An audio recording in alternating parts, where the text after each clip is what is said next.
Back. అనారోగ్యకరమైన రీతిలో ఇడ్లీలను తయారు చేస్తున్న హోటళ్లు, టిఫిన్ సెంటర్లపై కర్ణాటక సర్కారు కన్నెర చేసింది.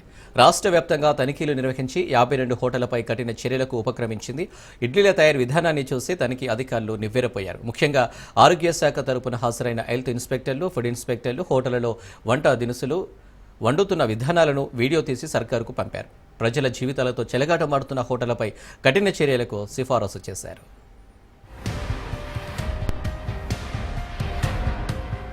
కర్ణాటకలోని ఫాస్ట్ ఫుడ్ సెంటర్లు, హోటళ్లలో వంటల తయారీలో అనారోగ్యకరమైన విధానాలు అవలంబిస్తున్నారు.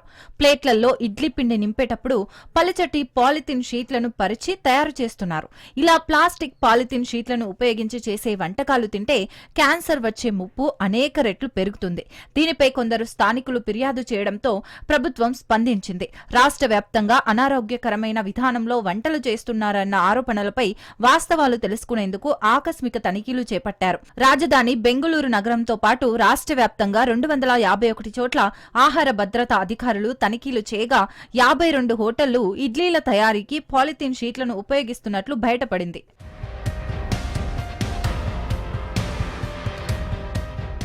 అంతేకాదు అనేక హోటళ్లలో అపరిశుభ్ర వాతావరణంలోనే వంటకాలు తయారు చేస్తున్నారు. కొన్ని చోట్ల డేట్స్ ఎక్స్పైర్ అయిన వంట దినుసులు, కుళ్లిపోతున్న కూరగాయలతోనే వంటకాలు చేస్తున్నారని బయటపడింది. మరీ ముఖ్యంగా ఇడ్లీల తయారీలో పలుచని పాలిథిన్ షీట్లను ఉపయోగించి మరీ ఇడ్లీలు చేస్తున్నారు. వంటకాలు అందంగా, ఆకర్షణీయంగా కనిపించేందుకు ఉపయోగించే రోడమెన్ బి వంటి కలర్లను వాడుతున్నారు. గోబీ మంచూరియన్, కాటన్ మిఠాయి వంటి వంటకాల్లో హానికరమైన ఫుడ్ కలరింగ్ ఏజెంట్ రోడమిన్ బిని ఉపయోగిస్తున్నట్లు బయటపడింది. హానికరమైన రీతిలో వంటకాలు తయారు చేస్తున్నట్లు ధృవీకరణ కావడంతో కర్ణాటక ఆరోగ్య శాఖ మంత్రి దినేష్ గుండూరావు స్పందించారు.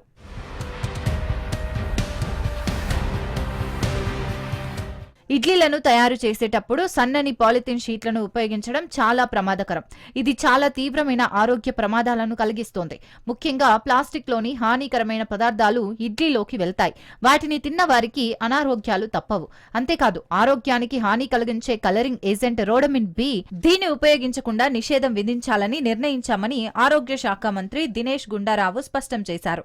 ప్రభుత్వ ఆదేశాలను పాటించకపోతే 7 ఏళ్లు లేదా యావజ్జీవ కారాగార శిక్షతో పాటు 10 లక్షల వరకు జరిమానా విధిస్తామని మంత్రి దినేష్ గుండూరావు తెలిపారు. నిబంధనలు ఉల్లంఘించిన వారిపై ఇప్పటికే చర్యలు ప్రారంభించామని, ఆహార తయారీలో ప్లాస్టిక్ వాడకంపై ప్రభుత్వం కఠిన నిషేధం అమలు చేస్తుందని మంత్రి హామీ ఇచ్చారు. అనారోగ్యకరమైన రీతిలో వంటకాలు తయారు చేస్తున్న హోటళ్లకు స్పష్టమైన సందేశాన్ని పంపుతామని మంత్రి చెప్పారు.